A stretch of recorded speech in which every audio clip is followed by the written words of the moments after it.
Ça s'est passé au Japon, alors on en parle aujourd'hui dans l'actu de Japanorama. Le point politique.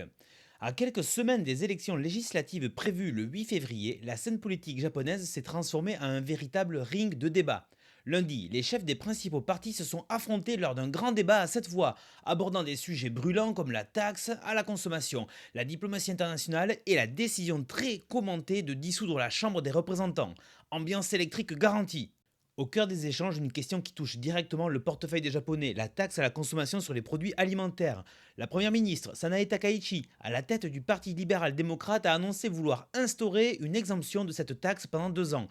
Et ce, le plus rapidement possible. Une promesse séduisante dans un contexte de hausse continue des prix, même si elle reste pour l'instant floue. Takaichi précise en effet que cette mesure ne figure pas en noir et blanc dans le programme électoral du PLD.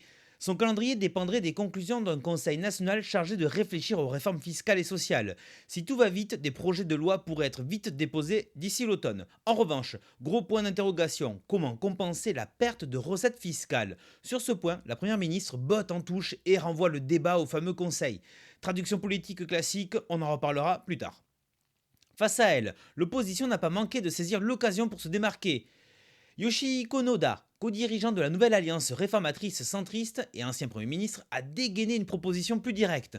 Son parti promet une taxe à 0% sur l'alimentation dès l'automne, financée par les bénéfices d'un fonds public, sans recourir à l'endettement. Selon lui, c'est tout simplement la mesure la plus efficace pour soulager les ménages face à la flambée du coût de la vie. Et c'est là que le débat devient vraiment sérieux. Si presque tous les partis promettent une suspension de la taxe sur les produits alimentaires, deux questions restent sans réponse claire. Quand exactement et avec quel argent?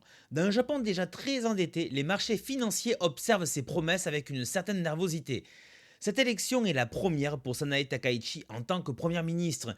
Elle qui s'est fait connaître pour ses positions fermes en matière de sécurité et son approche plutôt souple sur le plan budgétaire. Sa décision de dissoudre brutalement la Chambre basse dès l'ouverture de la session parlementaire a fortement irrité l'opposition. Certains lui reprochent d'avoir court-circuité le vote du budget de 2026, censé aider les ménages touchés par l'inflation.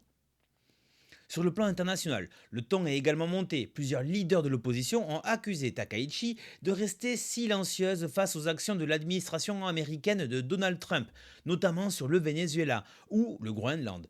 La première ministre a répliqué en affirmant entretenir une relation étroite avec Trump et assurer que le Japon fait passer ses messages à son allié stratégique.